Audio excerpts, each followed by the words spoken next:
Good morning to you. Welcome to the Camnet Breakfast Show. I'm your host. My name is Precious Mzea Sakaleji, and I am not alone on set today. I'm joined by Patrick Soko. I realize that it's not worth it. Really? Yeah. Like seriously? Let me just think about it. Maybe next time. Thank you. Well, what do we have for today, Precious? We've got so many things. Talk of the town, Mr. Bowman Lusamba lost his parliamentary seat. Exactly. After the elections, there were some petitions, quite a number, more than 10, I would say. And this is now when the judgments are actually being passed. So that was one of the things that made headlines. And also not forgetting, we lost one of, was it the member of parliament, yes. Kabwata, Mr. Mkandari. On a sad note, he was involved in a fatal road accident. Not forgetting also the Patriotic Front convention, waiting to see who's going to run the party for the 2026 general election as a presidential candidate. So there's been quite a number of things in current affairs which we are all looking forward to. Exactly. So we were going to also later on in the program play some of the clips from what has been transpiring during the week, so that you can equally share your views on the same stories, so that we can get to understand your perspective, considering that a lot has happened. Let's talk about the one for the lawmaker for Kabwata constituency. That was a tragedy, if you ask me, Precious. But again, looking at yesterday's events, where we saw two lawmakers losing their seat. Also, Joe Malanji, it was on account of that he was not having his grade 12 certificate. That one got my concern. All those stories were covered in the news at Camnet, by Camnet. So we're also going to play those clips for you, so that you can also add your voice as we discuss on the breakfast show. Okay, Patrick, I'm glad that you mentioned Mr. Malanji's story of him losing his seat because he didn't have a grade 12 certificate. What I know as a citizen or as a host is that when you are filing in for nomination of any seat, there are certain criteria that is used to make sure that you qualify for that seat. How did it get past the whole process, and then after he's gotten the seat, then you come back to say he doesn't have a grade 12 certificate? How? For me, it speaks to governance, if you ask me, because even the Electoral Commission of Zambia, ECZ, they had started that process of vetting to assess the aspect of say, qualifications, and we saw people going to verify their qualifications. So yeah, like your concern is as good as mine, because we're trying to understand how it got past the whole process. So something went wrong in the process there. In fact, Mr. Malanji's contention is that he was not taken to court for that reason, because that period had elapsed and they had gone past that stage, and that he was taken to court for the issue of that there was electoral malpractice during the election period. Yes, but that issue also emerged while that case of the petition was ongoing. So, and that has cost him the seat, the aspect of the certificate. Quite a sad development, because I'm just trying to look at the whole situation where you win an election, you have the seat, you start getting your allowances, you start your debates like the way Mr. Lusambo and also the other man. And then later on you're being told, but I'm sure they were ready because it was under petition. Yes. I'm sure they were ready. It was a 50-50. I might still hold the seat and I might still lose it. But then congratulations to actually Mr. Shaka Fuswa and Mr. Mausampe for should we call it officially winning exactly. their seats. Exactly, yeah. So like yesterday, like we said, it was a day of excitement and disappointment, because we also saw Chawama lawmaker Tasila Lungu winning a petition. Well, she was petitioned by Port Fatembo, who was our closest rival during the just ended election. So we saw also getting it, like you said, Maus and Shaka Fuswa also got it. But sadly, Bowman, Malanji, the story was different. So this is the judicial system. I think justice but you know, there are always two sides of a coin when we talk about justice. Yes. Just that by the High Court, the UPND said, no, we had enough evidence, but why are we losing? Why we lost in this case? You get the sense.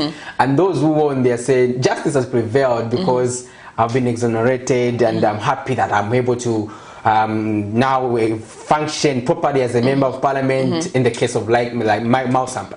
But you see, just like I told you, there are always two sides of the coin when it comes to justice. Yes. So it can go your way, and you say the judicial system is working, and if it goes against you, you are going to start questioning why certain things are happening in that. Anyways, we're looking forward to see how the other petitions will actually be ruled out.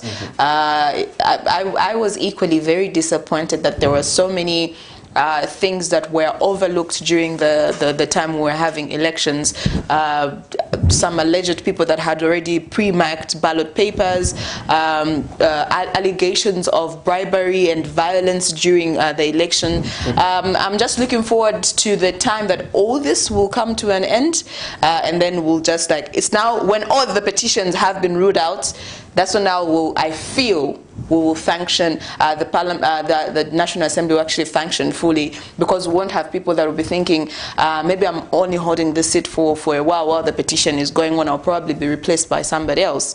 So now I want to understand something. So now that the seat has been nullified, does it mean they're going to on by-elections, or they're going to go to the second person that managed to be the second during the elections?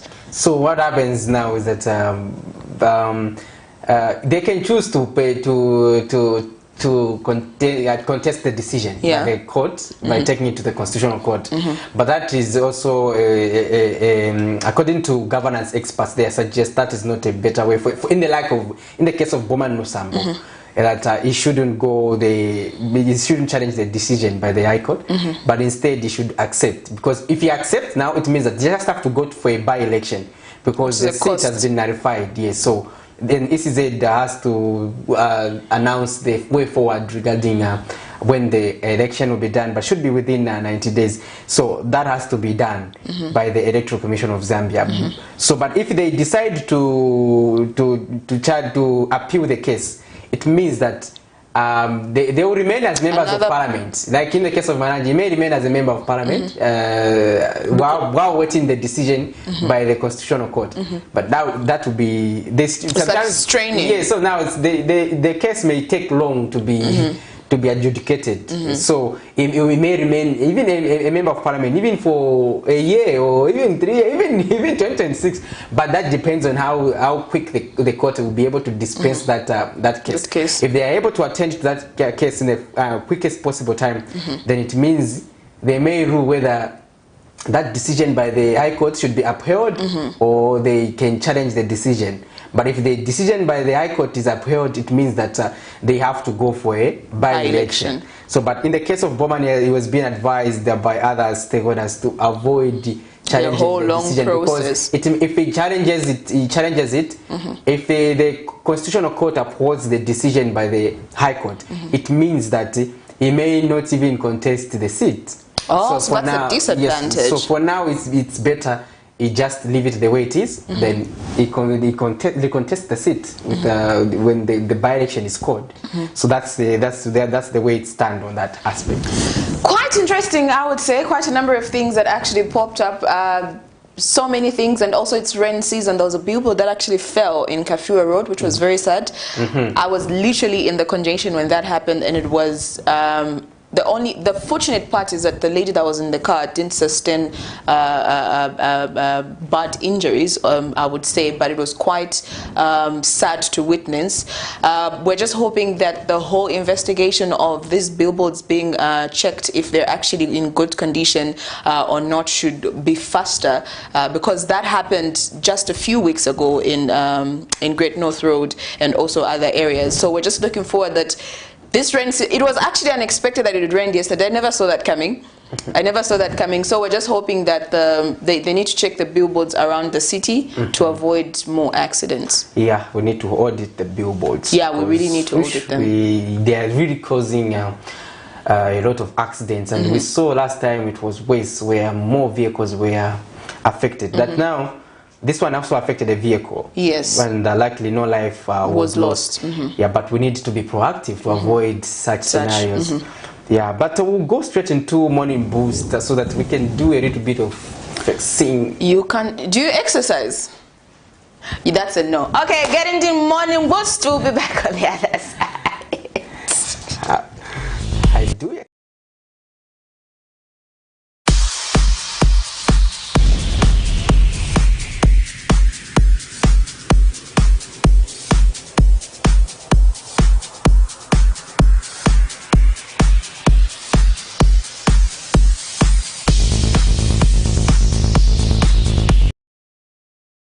Good morning, Camnet viewers, and welcome to a quick morning workout. This is very good for you as you're working on your heart, you're working on your body to burn some fats in the body.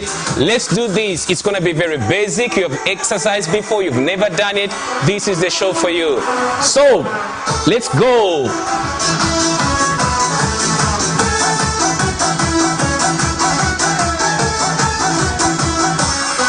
A warm-up is very good for you. Let's do a warm-up. So you march, that's your warm-up. I'm started with my left leg. And very soon I'll start now introducing the moves we're gonna do for this morning. Let's go.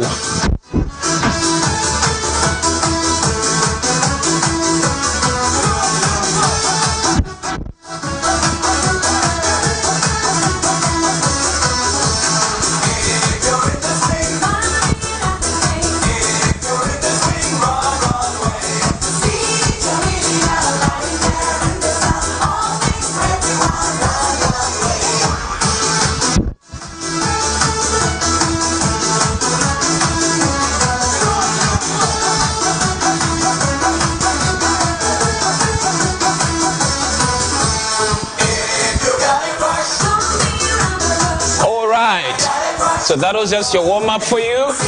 We're gonna do the workout now. Okay, let's go.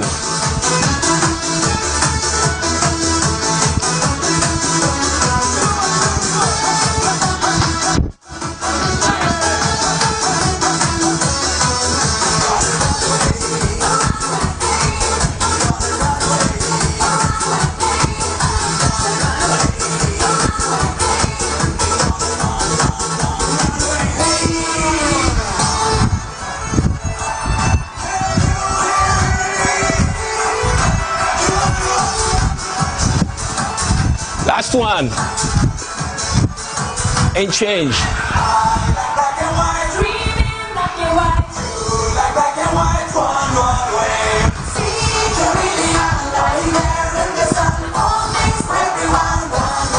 Matching.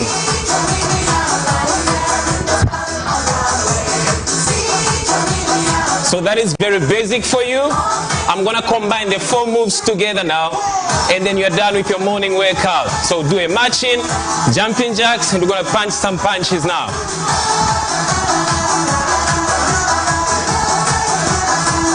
Okay, last one, let's go. 1, 2, 3, 4, 5, 6, 7, 8.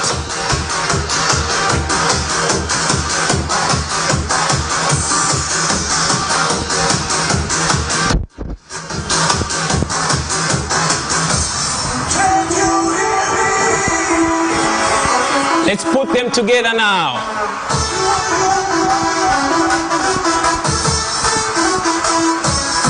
Let's go.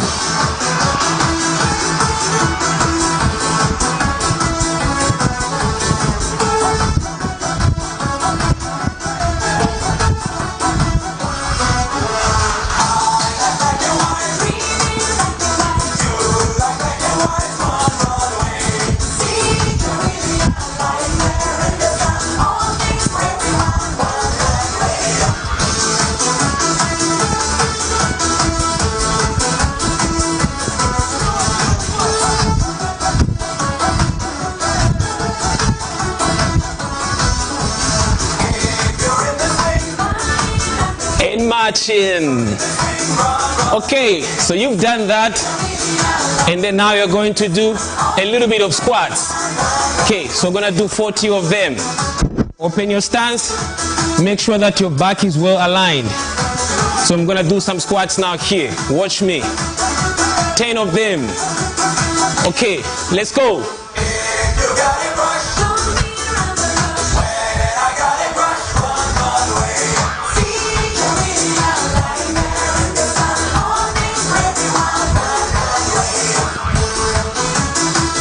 That's 10.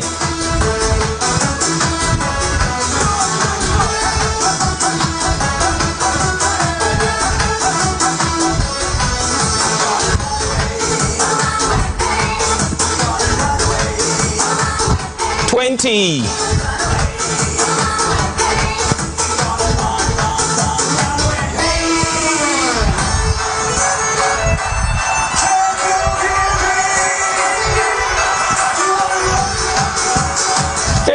Last 10.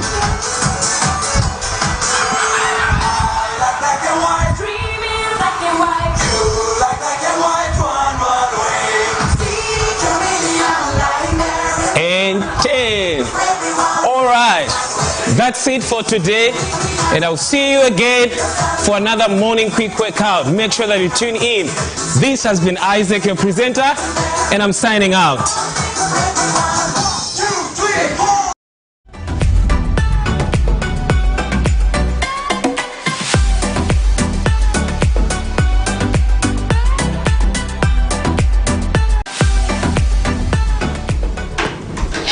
Welcome back. That was a morning boost, trying to stretch one or two muscles. I was actually attacked behind the scene after that, while that was playing. Patrick Soko plays soccer, so you exercise. So no, we do exercise. In fact, I play football. You don't do anything, even if you're trying to attack me. I work out.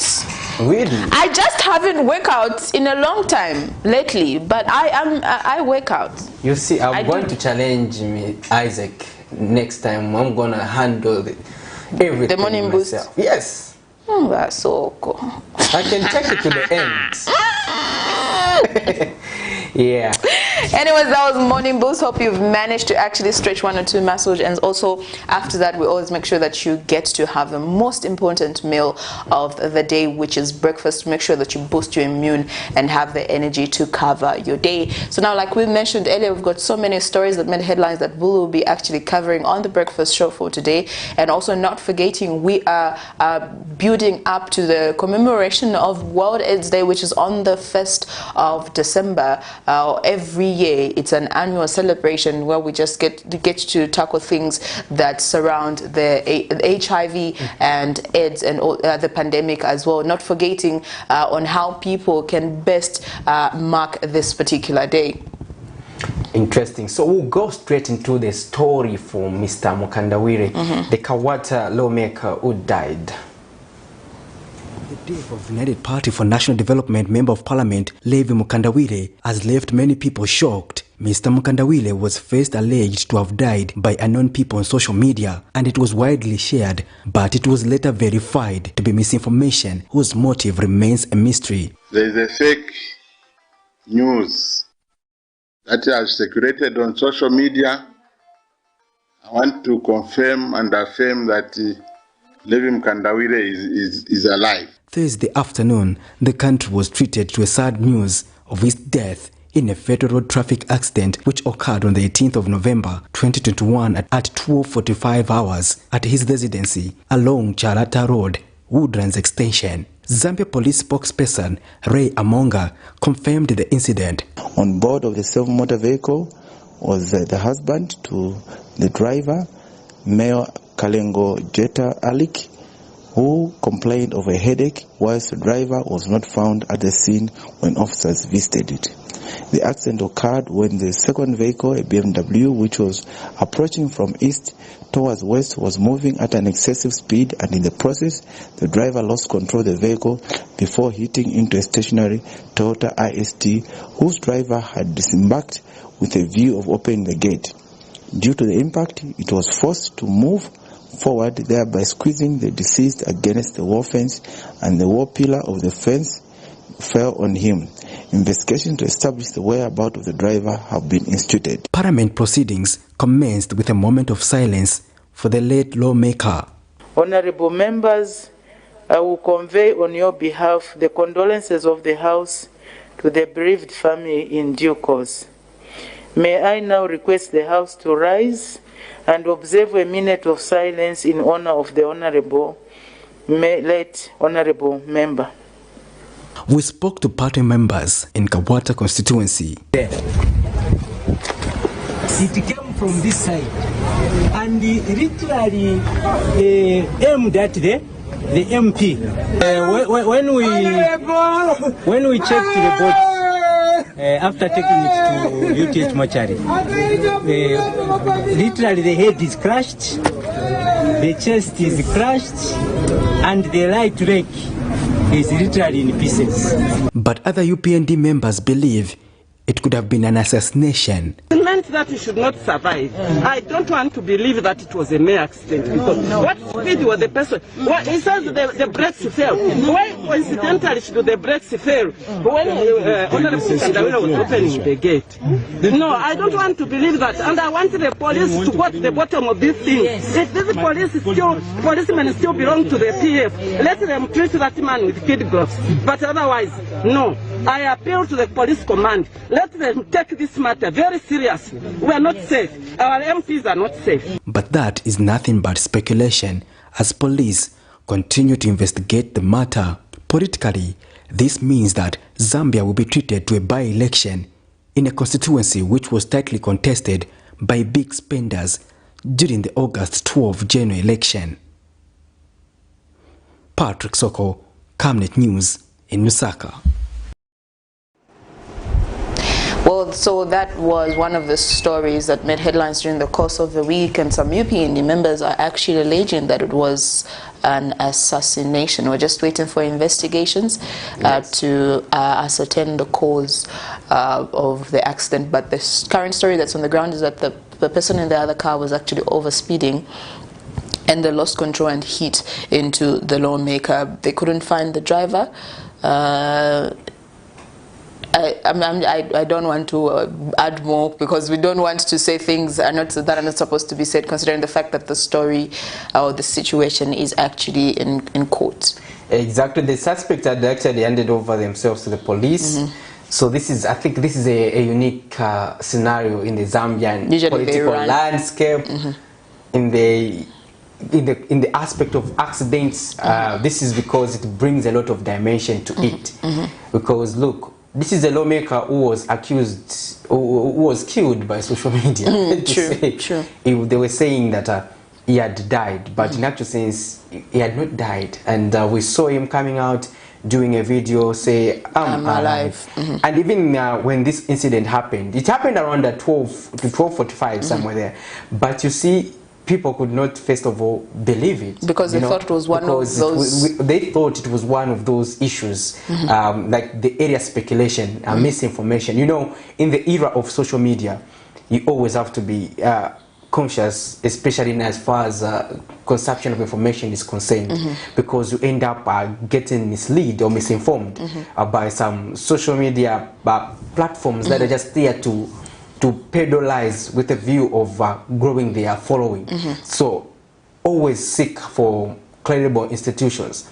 And the story was later verified, and it was around 14. That's when the confirmations were there to say actually Mr. Mkandawiri had died. But this the incident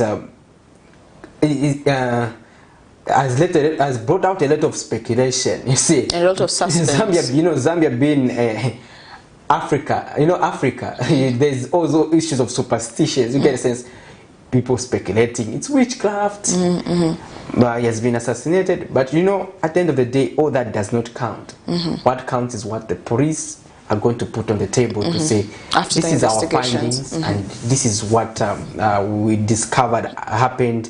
And we are going to take such action against the perpetrator. All those things are things that we can only wait from law enforcement wings, because you and I, Precious, have no jurisdiction to preside over that matter and claim and come up with a conclusion. So I just don't know how you think about this whole issue. No, honestly speaking, like I mentioned earlier, we're just going to leave this to the police, wait for investigations to be done, and then wait for the conclusion from the authorities. Until then, we have no say on what happened. Allegations will come in from different stakeholders and also different concerned citizens. But as for now, all we can do is just wait until the final conclusion is made by the police. And also moving on to one of the stories that actually made headlines during the course of the week. All the talk of the town currently is the Patriotic Front actually choosing going to a convention. They have not yet set a date. saw Mr. Raphael Nakachinda, who is the party's publicity spokesperson, has banned all campaigns from presidential hopefuls, saying that disciplinary action will be actually taken to or upon anyone that continues to campaign. But honestly speaking, I feel it's not a bad thing that someone is going to campaign to say, I want the seat, even though before the convention the convention date is set. So let's get into the story.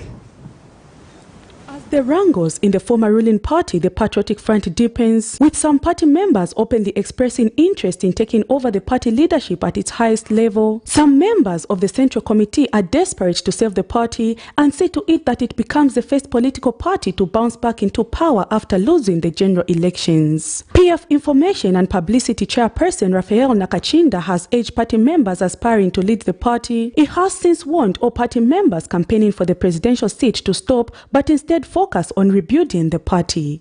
We have the best insults and insulters, if there is such a word, within ourselves, other than providing checks and balances towards or against the ruling party. We have not rebooted or readjusted ourselves to nourish what the people really want. We must avoid washing dirty linen in public and exchanging sensitive information in the media and on social media. Mr. Nakachinda has acknowledged that the PF ruling party was arrogant, hooliganistic, insolence, entertained cadreism, and indiscipline, among other things. The members must take heed of Central Committee's directive to introspect and reflect and get rid of the things that made us lose power, such as hooliganism, cadreism, arrogance, insolence, indiscipline, among others. Failure to heed, we are creating a recipe for chaos and anarchy within the party. On the other hand, Mr. Nakachinda has accused President Hichilema of being tribal in his appointments and the fact that he has borrowed huge sums of money to develop perceived UPND strongholds. Continued to peddle tribal and regional politics. Even their budget is regional in nature. The Minister of Finance went to borrow millions of dollars and came confident on the floor of the House to come and tell us this money we have borrowed, we're going to develop Southern, Western, and Northwestern province. What a shame. How can you have everything tilted towards achieving regional politics? The question that one perhaps may ask is, will the Patriotic Front Party ever bounce back into power? Prudence Tota, reporting for Camnet TV News. Friday, the 19th of November 2021, can be described as a day of both excitement and disappointment for some former Patriotic Front members of Parliament whose elections have been nullified by the courts. Mr. Joseph Malanji and Bowman Lusambo's elections have not been spared, as the court this afternoon decided to nullify the elections, citing malpractices and other things that the petitioner had cited. Mr. Malanji's elections were being petitioned before the Lusaka High Court, and the judge this afternoon nullified his election as Kwacha Member of Parliament, citing that he had issues with ECZ as he did not have a grade 12 certificate to qualify as a Member of Parliament.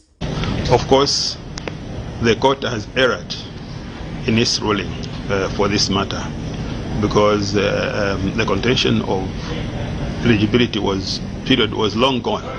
That is supposed to be 14 days from the date of filing in nominations, and that did not happen. What we went to court for was the alleged violence during the elections, and that is what we were geared for. On the other hand, Mr. Lusambo also joined the shoes of Mr. Malanji. The Ndola High Court also nullified his election as Kabushi Member of Parliament, citing electoral malpractices. And I can assure you that as we go, there are other lessons which we learn. And we have learned something, both from our political opponents and also from the judiciary.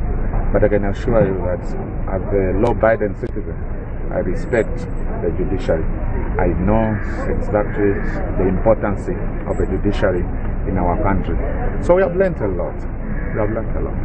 However, Patriotic Front Matero Member of Parliament Mao Sampa and Mandevu Member of Parliament Christopher Shakafuswa did not share the same sorrow with the two, as the High Court ruled that they were duly elected. I told myself if I lost this petition, I wasn't even going to pursue it to court. I would have given up. It would have meant God wasn't meant for me to be in material. But as it is, all the allegations, all of them, I think there were 5, they've been found they were not proved. And it's time to work. It's been difficult to even go in material. I heard the respondent in there saying in there was Sira. I must say, from the voting day, I live in fear.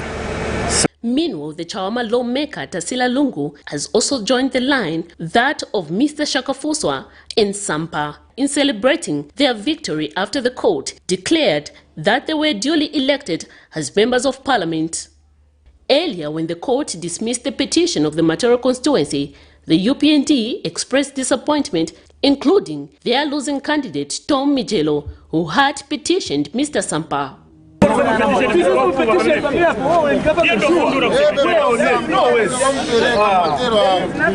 petitions we have presented before the courts, we have evidence. There's no way we can come and present a petition without evidence. And we're hoping that these which have remained, justice should be done properly. We have a lot of evidence. We can't, even Matero had a lot of evidence. Miriam Kemba, reporting for Camnet TV News.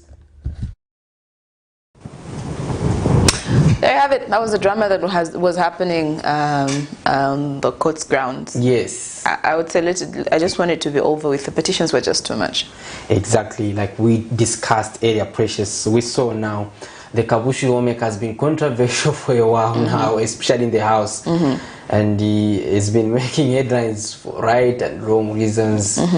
The recent one was the one where I wanted to refer to President Hakainde Hichilema, but he had to refer to His Excellency President, you know, Mr. Lusambo and ECL.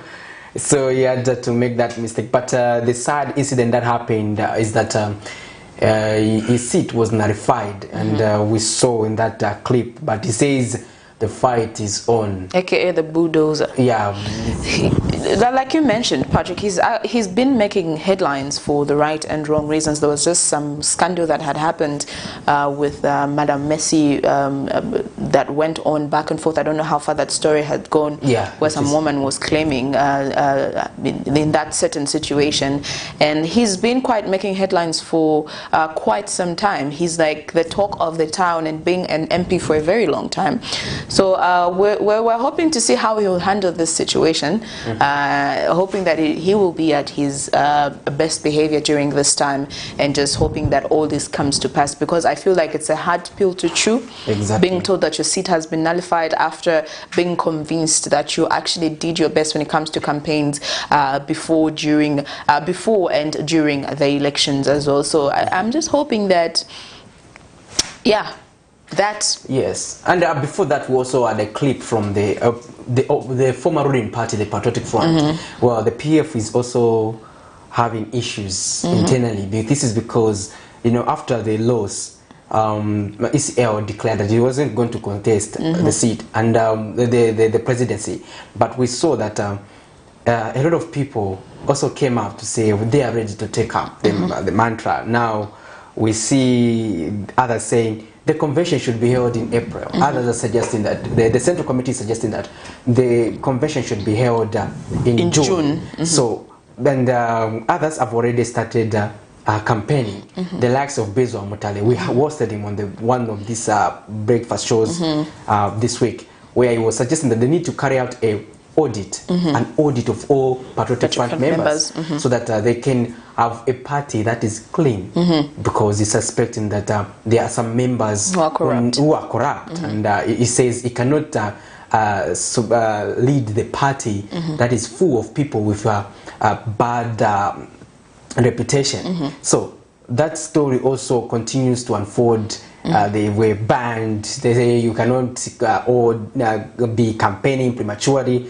We wait until the convention. And the fun thing that also came out, Precious, is that yesterday the party also resolved that they are going to just elect the president and not And not the Central Committee. There will be no changes at the Central Committee level, like the executive. Quite interesting. Quite interesting. But others were suggesting that they needed an overhaul over the Central Committee. Now, we see how events continue to unfold in the former ruling party. Your thoughts on that, Precious? Honestly speaking, I'm not surprised that this is happening for the fact that, like you mentioned at the beginning, when the former Republican president, Mr. Edgar Lungu, declared that he wasn't going to run for the 2026 general elections, which also started when first female vice president, Madam Inonge Wina, said that she won't be his running mate during the 2021 August general elections, which opted the party to actually have Madam Kanduluo as the running mate for the Patriotic Front. So all that happening during the preparation for the 2021 general elections, I saw this coming, considering the fact that we had already known that their current president, then party president, Dr. Edgar Chagwa Lungu, declared that he wasn't going to run for the 2026. They saw this coming. So having all this wrangles in the party, for me it's very normal, because they're trying to have a solid team before they head to the 2026 general elections, unlike having things that happened like in the NDC party, where we had different camps, one party but different camps and in-house fights. It's normal for a party to have such. I'm not gonna, like I said, I love party dramas, because for me that makes me understand what sort of a party it's gonna be if it was given an opportunity to govern a whole country. So if they have having their fights now, even better, so that they learn and understand how to sort future problems in case they get to have a chance to actually rule the nation. So I'm looking forward to see who the presidential, the party presidential candidate is going to be. I don't know if they're going to maintain Madam Kandulu as their running mate, or they're going to choose another vice president. So, and like for the Madam Kandulu, in that case, the new president would have to have their own running mate. They may choose to reappoint her when that's what I'm saying. It is in 2026. Yeah. But you get a sense, but which is each presidential candidate has their preferences, but that will depend on how they decide on the running mate. They can even pick you as a running mate. So politics, guys. So I just feel like it's a lot of work. Being a politician is a lot of work. There's so many things that you need to put into consideration, and I feel like being a politician is a build-up. Like you can't just wake up one night to say, okay, I'm going to run as 2026 presidential candidate. I feel like you need to have a certain foundation before you decide to be a politician. So you never know. I might run for. So in case we just also want to add your voice to the stories that we are playing under the zooming the headline, you can equally call there, and then we can have a discussion around that. But first, we just take a short break. We'll be back shortly.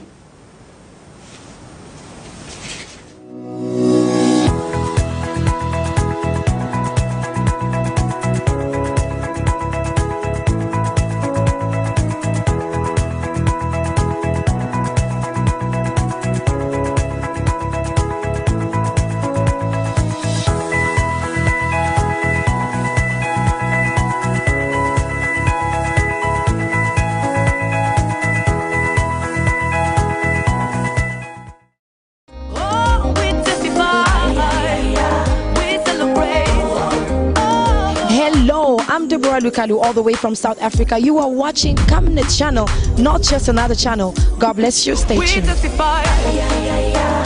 celebrate.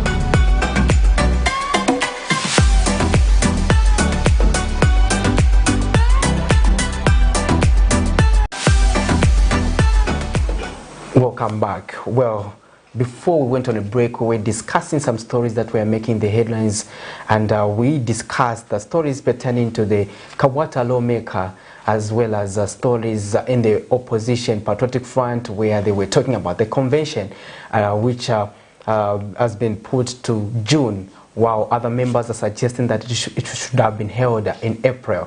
We also had a story regarding the nullification of the seats for Bowman Lusambo as well as for Joe Malanje, and those stories happened. That story happened yesterday, and in the studios right now I've been joined by Mr. Jonathan Nkata, who was going to help me discuss another important issue pertaining to the to HIV and AIDS. As you already know, Zambia will be joining the rest of the world in commemorating World AIDS Day. So we're going to talk about World AIDS Day and what are some of the activities that have been lined up on that same day. Mr. Nkata, welcome to the program. Thank you very much.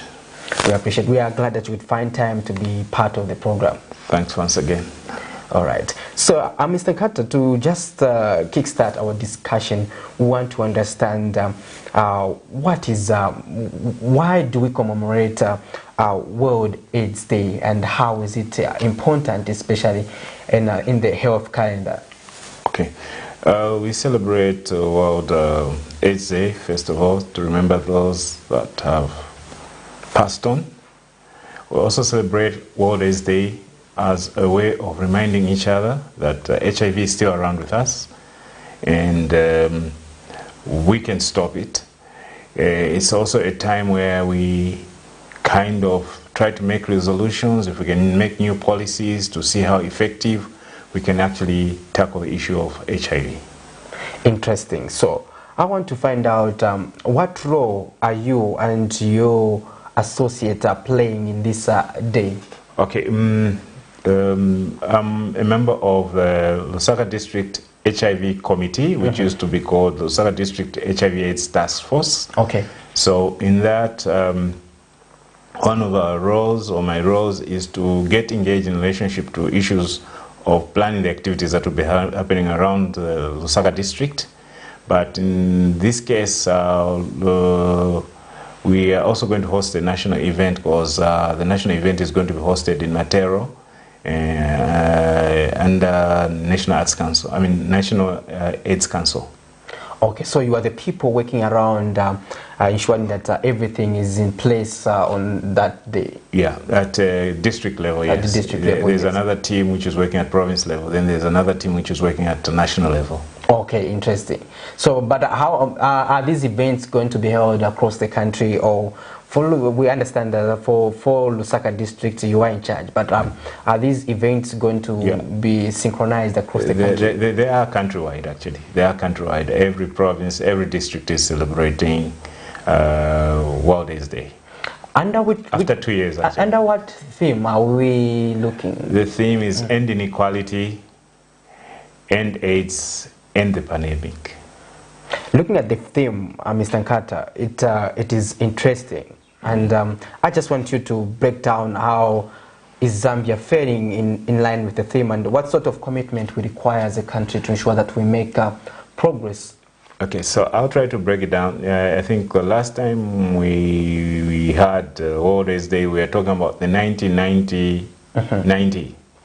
Test 90% of the Zambian population, put 90% of those people that have been tested on treatment, suppress 90% of those people that were on treatment to suppress their viral load. This time around, the target has been taken higher. We are saying test 95% of the Zambian population, treat 95% of the Zambian population, and suppress the viral load by 95% of the Zambian population. What this tells is that we are able to end HIV if we all test it in Zambia. We're able to do it in the next 9 years. Okay, because we want to end HIV by 2030. Exactly. Okay, so if we all came on board and tested, the chances are that we can eliminate HIV/AIDS. So some people might argue to say, well, we still need a vaccine to end HIV/AIDS. Science has so much advanced at this time, and in relationship to HIV/AIDS, to the extent they're just putting people on ART treatment that are positive. We're able to halt the new infections. Okay, so it means science alone can achieve this goal to eliminate HIV/AIDS at this level that we are at.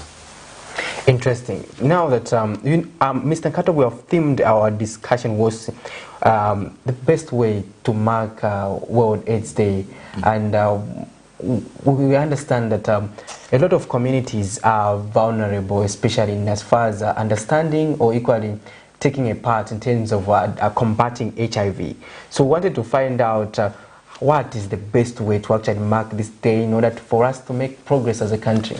The best way is to have a lot of community activities which are actually happening. I think like for Lusaka district, there is a lot of activity happening in the markets, in the compounds and other residential areas where you have not just HIV testing activities going on, but the other health programs. You can test for malaria, you can test for sugar, you can test for BP. And this is also an opportunity for people when they see these health groups in their communities to even ask for other things that they think they need clarity on, or if they have other medical conditions that they need to be helped with, then a referral system has already been developed to help out, reach out to the various elements that may be found in the various communities.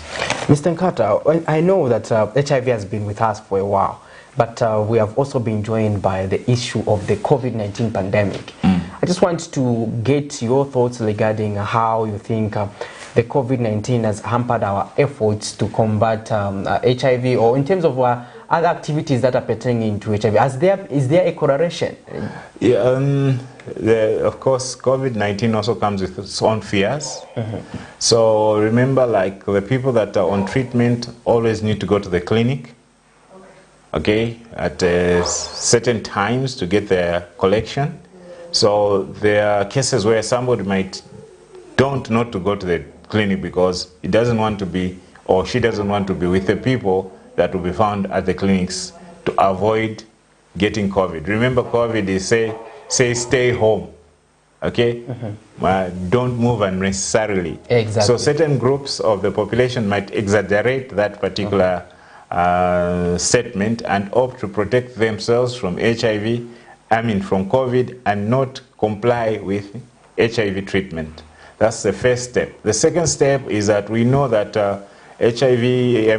COVID has disrupted the industries.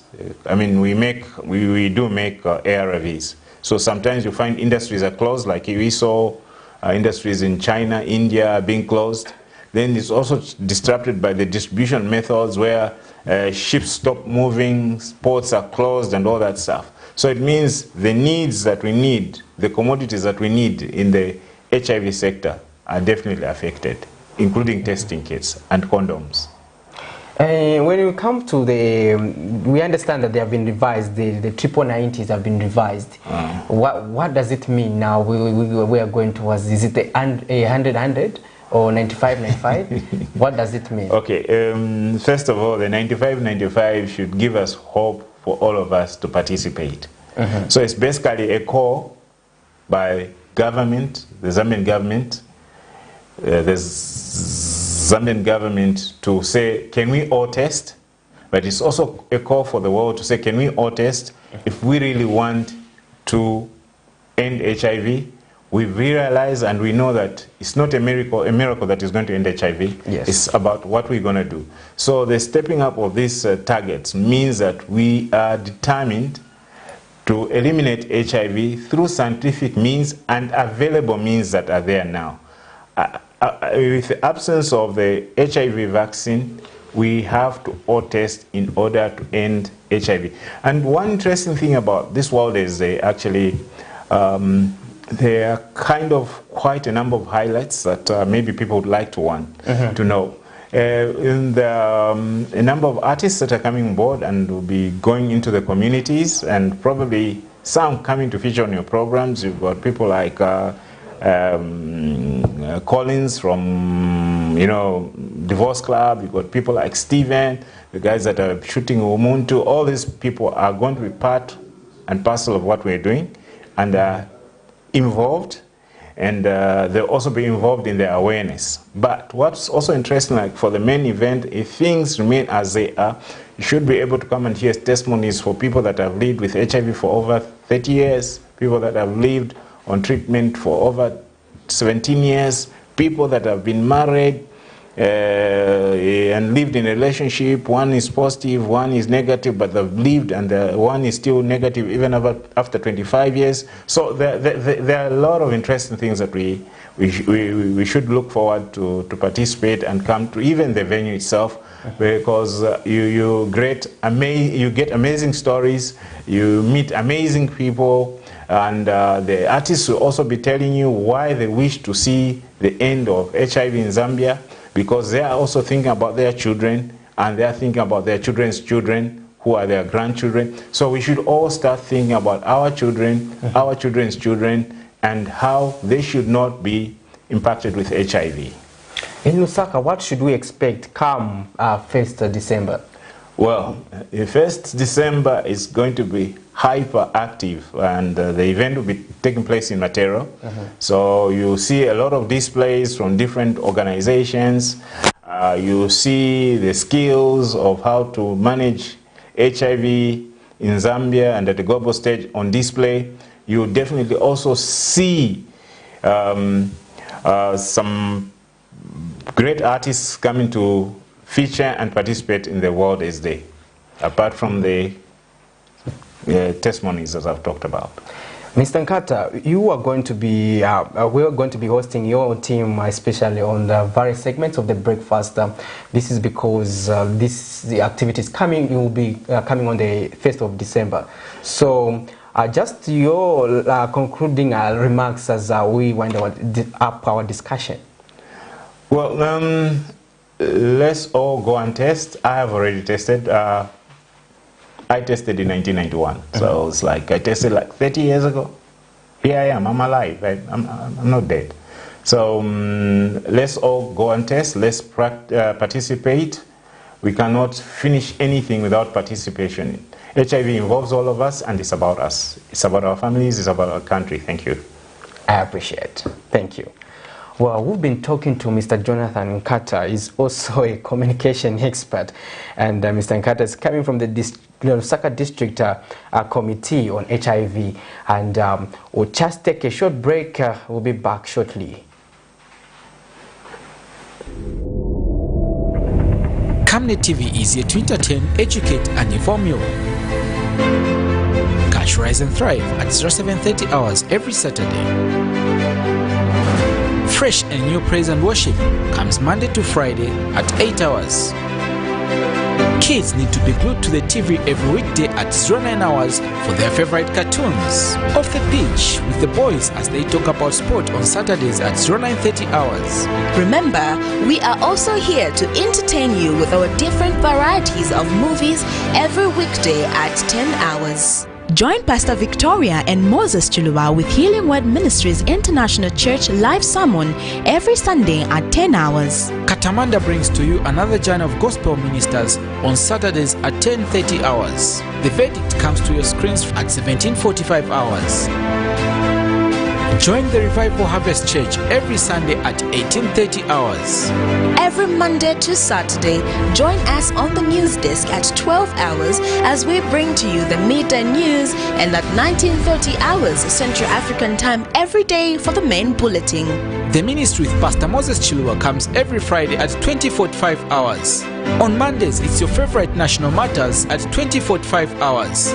Wednesday and Thursday, Pastor Victoria and Moses Chilua are on Partnership of Greatness with different spiritual teachings at 20:45 hours. And Frank on Camnet comes to your screen every Tuesday at 20:45 hours. Camnet TV, not just another channel.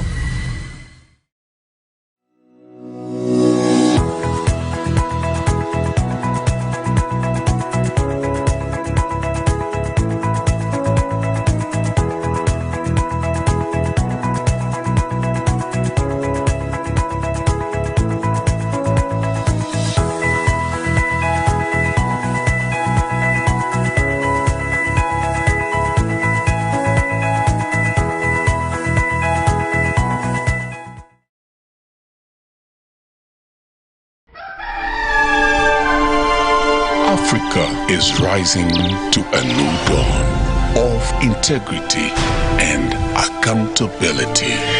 Are you tired of being swindled or buying fake or illegal properties? Would you like to sell or buy genuine property? Would you like to list your property on both local and international market? Don't waste your time. Call the professionals, the SGK Properties on +260 762 166018. SGK Properties. Your business assurance is our priority.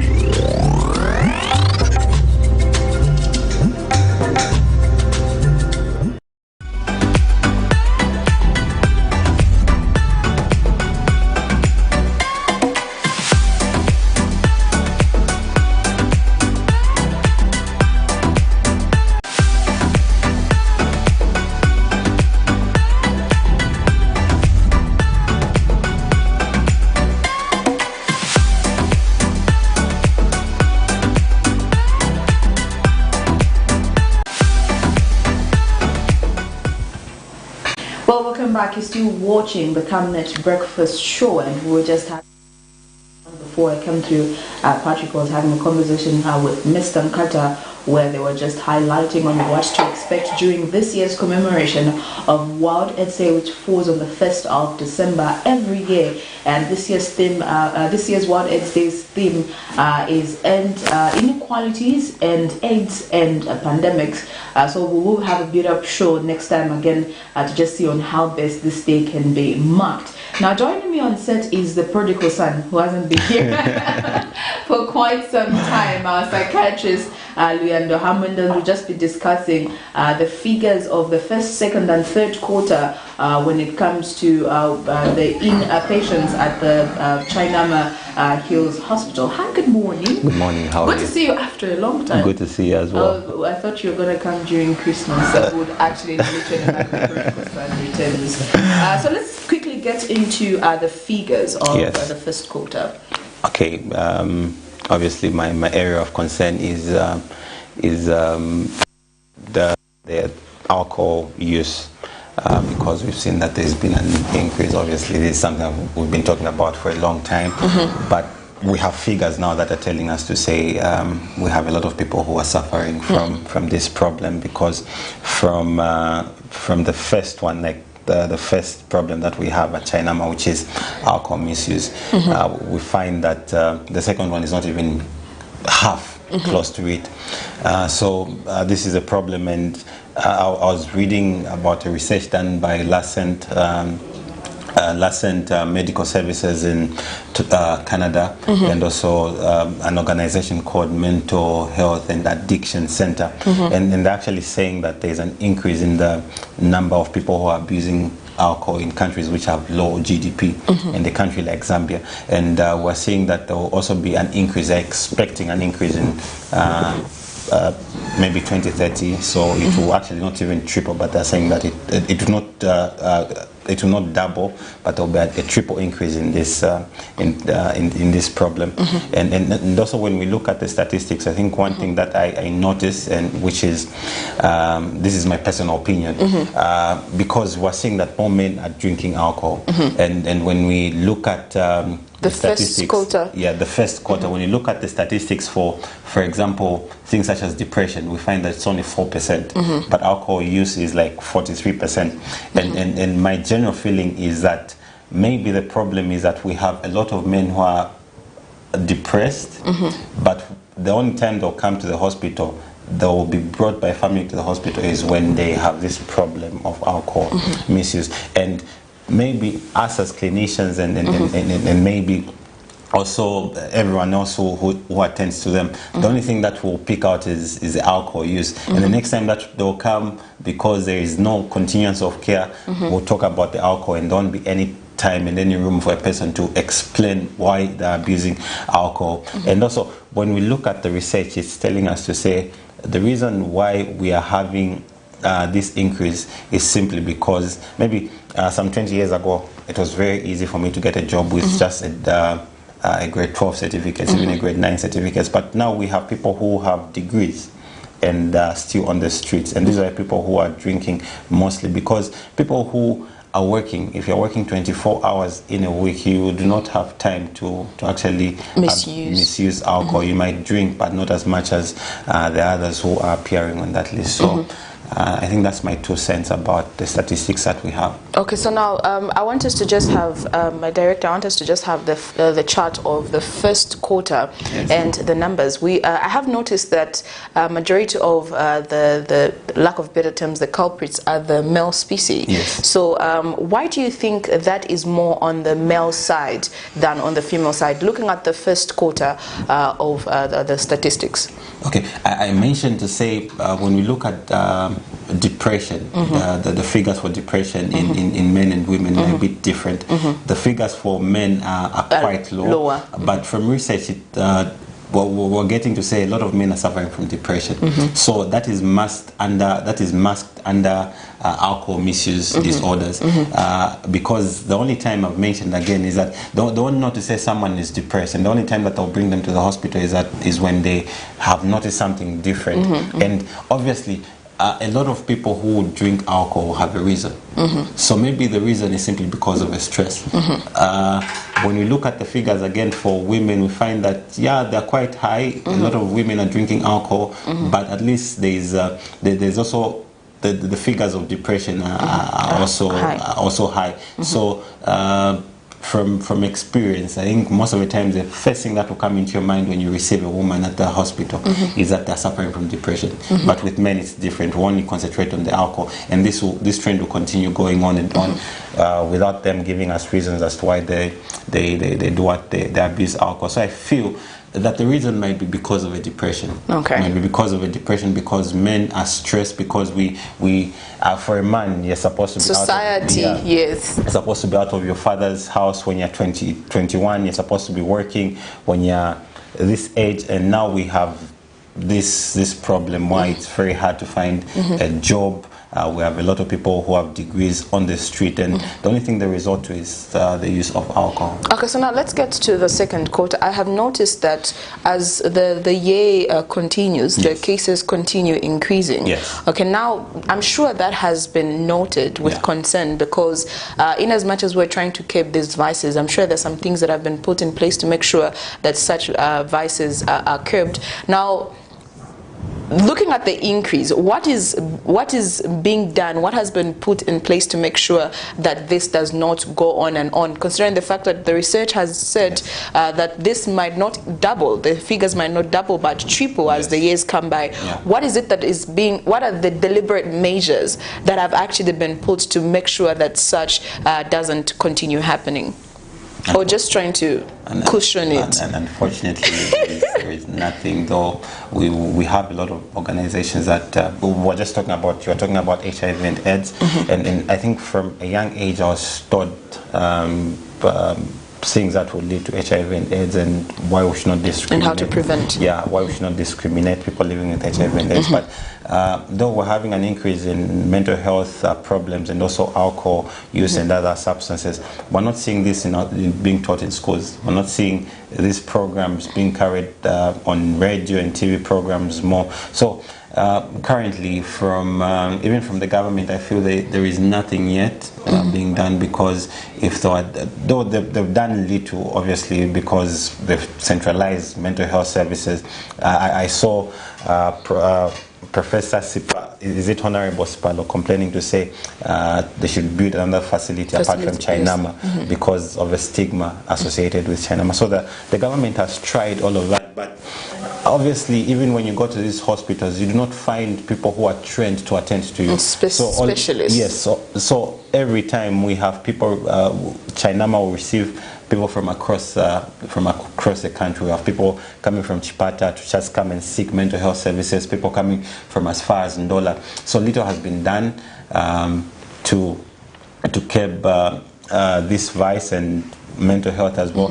Well, we're hoping, obviously, because when the figures for the national budget was given, it was just a fixed figure for health, for the Ministry of Health. We're hoping to say we'll receive more funding even in the sector of mental health, so that we can just carry on with research and also educating people in schools and also in families. Okay, so before I actually let you go, one of the conclusions, we can just have the figures for the second and third quarter and also the final statistics with the percentages. So now, it's actually sad that the number keeps increasing. Literally, like they mentioned, it's going to triple by the time it's 2030. The reasons why people drink, I'm sure you saw them there. The last, we're kindly asking for the last figures, the final statistics, the reason why people drink. The one which is, yes, there we go, just there, thank you. So now, looking at, if you're looking at the screen right now, why do you tend to drink alcohol? Majority, the 47% is to relax. Yes. Which is actually one of the funny, I would say, excuses, but it's the most common thing. Yes. Why are you drinking alcohol? I just want to relax. I've had a rough week. I'm just trying to start my weekend. I want to socialize. Yeah. So usually people tend to drink during that period. And also I do know that people have routines. People drink because it's a routine. On Saturday I need to drink. Yeah. And also one of them, boredom. I'm bored. So if what to add boredom to simply distress, simply because you're not working, so you're bored and you need to distress because you're stressed, your friends are working it, so that the figures actually increase even more compared to the need to simply relax. It's interesting. Like, why are you drinking? I'm bored. Anyway, those are some of the things that people, one of the common reasons people actually give for drinking and what they intend to drink. So now, before I let you go, what are your closing remarks? My closing remarks obviously would be called good children have good children. It talked about the correlation between behavior and offspring. It went as far as describing certain behaviors in the Bible. I don't know if you know that when Abraham told the lie to is it Elimelech, to say Sarah is my sister, Isaac actually repeated the same lie that was taught by the father. Goes on to talk about David, and it comes in our age and talks about people like the Bush family, and it says to say that the certain trends that they have, most of them have been in government and most of them have been in leadership position. And for those who are there during the leadership of Bush, the Bush Senior, the one who was president before his son George W. Bush, they said that the experience was a bit deja vu because their way of government was the same. So we have what we call neurons in the brain. So the more you do behavior, the more it builds up and becomes part of your character, and this will be passed down to your children as DNA. So one of the reasons why we'll actually see an increase is simply because a lot of people are drinking now, and we'll see that their children will also be doing the same. This kind of behavior. So to obviously parents and to us who are still to have children, I think these behaviors that we have, it's better we keep them now because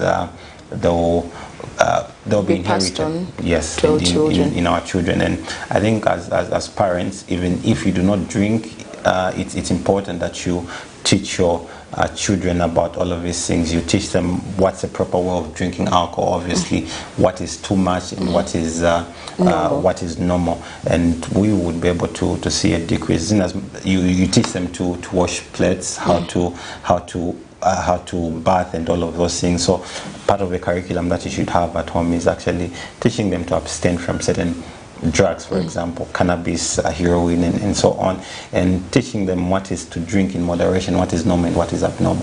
And like that, at least we will make significant increase, not only up to us, it will make significant improvement to keep this far. It's not only up to us, the educators, but also the parents at home who are the first educators of the children. All right, thank you so much for coming through. Hoping to see you next week again. I'll be here, hopefully. Well, there you have it, ladies and gentlemen. Hope you've learned one or two things. We're just having a conversation with Luyando Hamundo, the psychiatrist, just giving us statistics on the drug abuse and also the reason why people tend to drink and also the reason for the increased numbers. I hope you have learned one or two things. For now, we take a short break and we'll be back with the conversation on the other side. Camnet TV is here to entertain, educate and inform you. Catch Rise and Thrive at 0730 hours every Saturday. Fresh and new praise and worship comes Monday to Friday at 8 hours. Kids need to be glued to the TV every weekday at 09 hours for their favorite cartoons. Off the pitch with the boys as they talk about sport on Saturdays at 0930 hours. Remember, we are also here to entertain you with our different varieties of movies every weekday at 10 hours. Join Pastor Victoria and Moses Chuluwa with Healing Word Ministries International Church live sermon every Sunday at 10 hours. Katamanda brings to you another journey of gospel ministers on Saturdays at 10:30 hours. The verdict comes to your screens at 17:45 hours. Join the Revival Harvest Church every Sunday at 18:30 hours. Every Monday to Saturday, join us on the news desk at 12 hours as we bring to you the midday news, and at 19:30 hours Central African time every day for the main bulletin. The ministry with Pastor Moses Chuluwa comes every Friday at 20:45 hours. On Mondays, it's your favorite national matters at 20:45 hours. Wednesday and Thursday, Pastor Victoria and Moses Chuluwa are on Partnership of Greatness with different spiritual teachings at 20:45 hours. And Frank on Camnet comes to your screen every Tuesday at 20:45 hours. Camnet TV, not just another channel.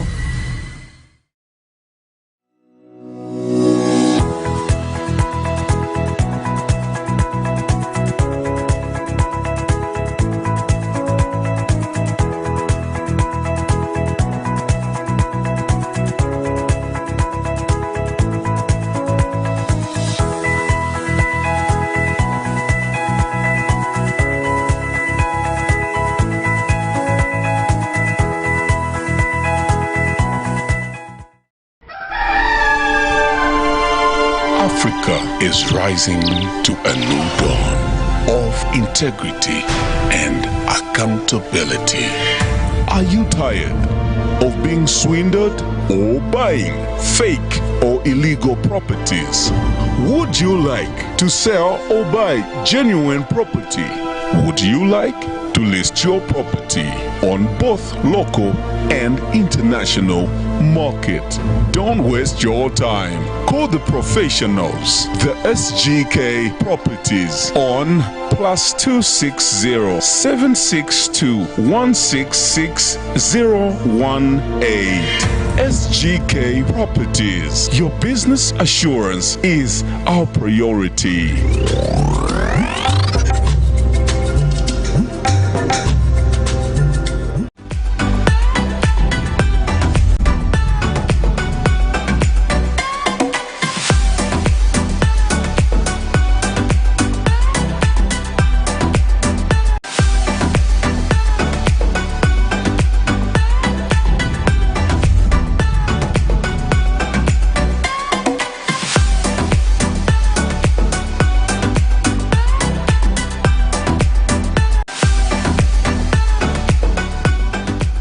Welcome back. Thank you for staying tuned to the Camnet Breakfast. And we are going straight into another interview where we are discussing some outcomes of the COP26. And I'm joined by green is an like environmental on the thingy. advocate as well as an environmental expert, Mr. Robert Chimambo. I'm saying let me adjust the guest's headroom. Thank you very much, The green Mr. Soko. is like on the thing. I don't know about expert, but I think activist might be better. Thank you very much for having me, and good morning, viewers. Exactly. This is because you've been among the prominent sources in Zambia in as far as environmental issues are concerned. With your knowledge having served on various platforms, especially in the environmental sector. Mr. Chimambo, we want you to help us discuss some of the pertinent issues you think came out of the COP26 in as far as the forest is concerned. Forest, yes, yeah. I'm sure not many people understand what this COP, is COP26. What is the animal COP? Yeah, exactly. Yeah, I think if you notice, this was COP26, which means there have been other conference of parties. Now, the thing happens, those conferences happen under the United Nations. It's called United Nations Framework Convention on Climate Change. They all recognize that climate change is happening.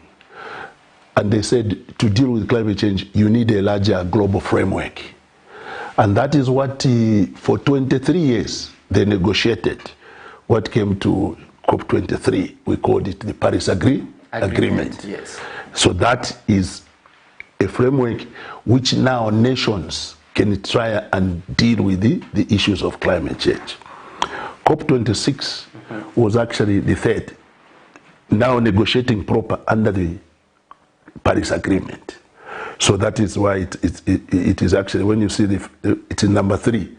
So there was COP24, 25, in 26. Now dealing with the actual Paris Agreement. The Paris Agreement has 29 articles. But the key in that article, the objective is that we should, all activities that we do which impacts on climate change, we should not go below 2 degrees centigrade. Much more if we can bring it to even 1.5. So that is a core objective. Not more than 2 degrees, but most better for 1.5. So that's basically what they've been trying to negotiate towards. Now, talking about, there are many outcomes. These are complicated. They have finance, adaptation, chanchani, and so on. But I think for our purpose is to, President Akainde was there. And you remember there was that declaration on forests. Yes. What has been recognized is that forests, Panasoko, will help us bring down the greenhouse gases, especially carbon dioxide. Because it's carbon dioxide which is causing problems. Exactly. So they've agreed to say by 2030 we must have as much, I can't remember how many. But forest is a major strategy to bring down forests. And our president has signed on to that. That Zambia also will do the same thing. Ensure that we have forest which will sequester or bring down carbon. That's a major one. There are 2 other important points. One, for the first time in the text, in the language, because this is the fuel of oil, fossil fuel. They've been even to mention what is causing climate change is carbon dioxide from fossil fuels. But now they've agreed, at least on coal, that coal we must bring it down because one of the causes of which is emissions. But you notice, because of the powerful interest in America, they haven't talked about petroleum. This oil guys in China called Arabia. So again, that's another issue. But at least the very recognition that what is causing this thing is the fuel emissions is a major step in moving forward. Once you have described your problem, then even you know what to target. But it's not enough. The other one, Wasoko, was that there's language now talking about the agroecology or regenerative agriculture. What you always refer to as farming God's way. Yes. It is now in the text. Now, historically, what agriculture has been regenerative, where you use biomass and microbes in the soil with billions of microbes, which God has put in there to do the agriculture for the 10,000 years that we've been farming, including your grandmother and so on. 70 years ago, after the war, okay, these guys, they called it green agriculture revolution. they started now uranium, not uranium, ammonia, vina salama. You know, in Kondo, mabomba yacha. You know, Kafue textile. I mean, Kafue nitrogen chemicals. The major product was ammonia. It was not for fertilizer. It was for kafironda to blast. You know, TNT. So that was vinkondo vina salama manje kondo ya sira. So that's when they thought up this whole nonsense of the green revolution. Because when you take a urea, moicam soil, it's the same like natural urea. And the first time, so that's how now the Americans and all these Chinese, they started to say green revolution. Using chemical fertilizers to start growing food. And it has now been recognized that that's a big problem. But the problem now we have in Zambia is to differentiate between industrial agriculture, which is this Monsanto, DuPont, Nyamata, Zimba, Farmers Union, Navafarane Fisoti. That's where the problem is. But we now need to move agroecology, farming God's way, where we regenerate our soils. For me, that is where we are. So at now, least the path has been made. There's something I also want to find out. Yes. Are we showing such commitment as a country, considering that we are signing these forest concessions, but on the other hand, we are busy degazetting our forests, and we pertinent among forests is the forest reserve number 27, among other forests that have been degazetted, but especially by the previous regime. But how can we demonstrate that commitment? Yeah. It's a problem. Sometimes in any country, you know, that's a problem with democracy also. You know, the laws are there, Asoko. The Forest Act, the Water Act, Town and Country Planning. We have even developed what we call under National Determining Contribution under United Nations Framework Convention. We have said for Zambia, the way we shall deal with climate change and contribute to the globe, we shall have sustainable agriculture. It means agriculture which doesn't deforest so much. We shall have sustainable energy, reducing, of course, energy mzani mkuni na malasha.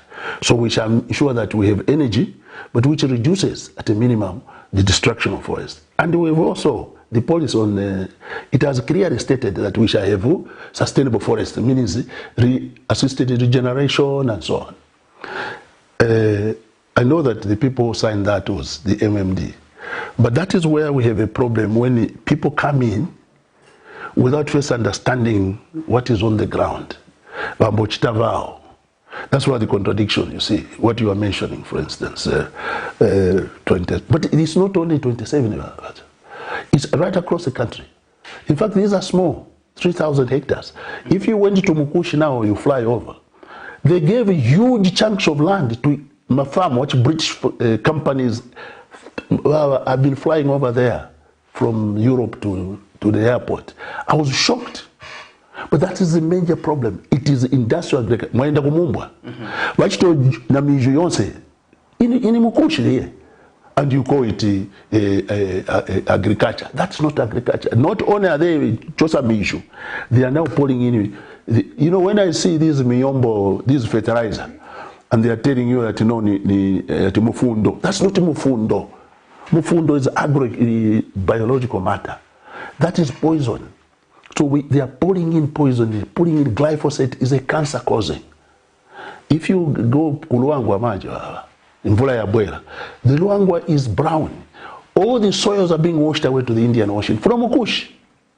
So the big problem is industrial agriculture, what we have allowed people to do in Mukush. Of course, they put in fertilizer quickly, and they make Vivain. Within 10 years, Bapanga and Drama, they cut and run, Australia and so on, they mine, just like they mine. You are actually mining minerals out, nutrients from the soil. Bapanga and Drama. Vayenda, what are they going to leave us with?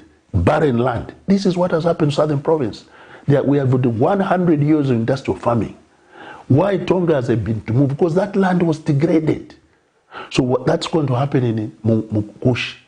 And we're talking about the concept of farm blocks, Mr. Chimambo. That is a very crazy idea. I heard the minister saying we go back to Nansanga. Nansanga was a human rights abuse. It was a land grab. And you know what? We don't want it. wenela, you know, like at Fuebalala, you know, we go to the mines of Sevenza. Mukasevenza kuja, once you have finished work, you go back to the village. Mayamba kulima, you know, agriculture. Now you guys, and that is Mwanawasa, and this current gentleman who is there, they went and cheated the people, not Muzange na Monchito. Mr. Soko, the people asked them, oh, tingene Monchito, fine. Isetizwa kuti tikaenda tukachoka kumaini tabwera kumuzi nchito ikasira.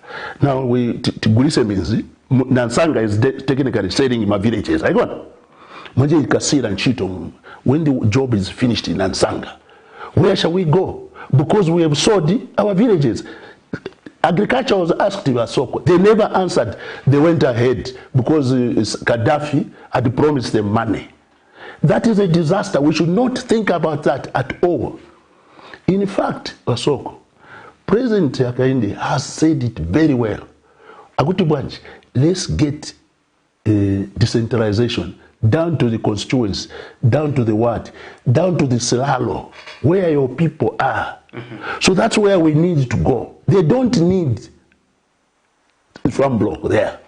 Go to the family there and see what is it that we can help. Because it's wealth creation, not job. Job ya mimi mkabati waende mkusaiza ku mabunu these chaps who have come in Mukushi. That is, what are they getting? Hewers of wood and drawers of water. No, the money must go to our people to do agriculture first. Food security, I mean not food security, it's called a food sovereignty. Build the soils into future, and the money will be in there. Okay. It is diverse farming. You need fish farming there, chicken, this and that. This is what happens in Asia. 70 to 80% of all the food that is produced in the world, Mr. Soko, is produced under agroecological systems by 2 billion indigenous smallholder farmers. Not this industrial thing. You know, this World Bank thing, these World Bank guys are the ones who cause this problem of climate change. They've been funding all these petrochemical, huge farms. When you open up the land, all the nitrous oxide, so if, in my view, President Hakainde, what he has said about getting to the smallholder farmer, let everybody go to the constituents, health, agriculture. So you do research where the people are. So the money goes in the pockets of the household. Not this thing, this minister, my brother, minister of finance is talking about. Nansanga was a criminal action, if you ask me. Yes. So we should go that way. Let's go to the people themselves. In the Mala there, we have cattle. How can we improve on that cattle so that the money remains with our people? That's where wealth is, not jobs. Jobs, hewers of wood and the drawers of water. What are jobs? Interesting. Mr. Chimambo, your conclusion, concluding remarks as we wind up our discussion, especially on the aspect of forests. There's a program that they did, UNDP in Serenge. It was called Assisted Natural Regeneration. Meaning, you know our lands, and me, I do it, I've seen it with my own eyes. If we can assist, meaning you stop fires, even at that 27, when we get it back, let's do what is called assisted regeneration. We build the soils, okay? It is only the soils which will help us good health. Jesus himself, we are a Christian nation. He told us 2,000 years ago that take a seed, pana or GMO, fakati pamwala, will it grow? But Jesus said no. Take that same seed, good seed, minga, or sand. Jesus said it is only in good rich soil with humus. That is the answer. In the South America they call it Mother Earth, meaning you build the earth. That is where we come from. Humus also comes from the same word, human, means of the soil. So that is what we need to go. The movement, the agriculture now, we must focus on rebuilding, detoxifying our soils, where we get our rich, nutritious food. Not PKN, no. Natural grown food. and then you and me shall be health, and your children and children. That is way forward. Thank you very much. Well, we've come to our end of our discussion. I've been talking to an environmental activist, Robert Chimambo. He will be among our frequent guests as we talk about nature in the country. And on the program, we had a number of activities that we lined up for you. We want you to follow the breakfast show as we come next week from Monday to Saturday. This has been Patrick Soko. Stay tuned to Camnet News, Camnet TV. Hello.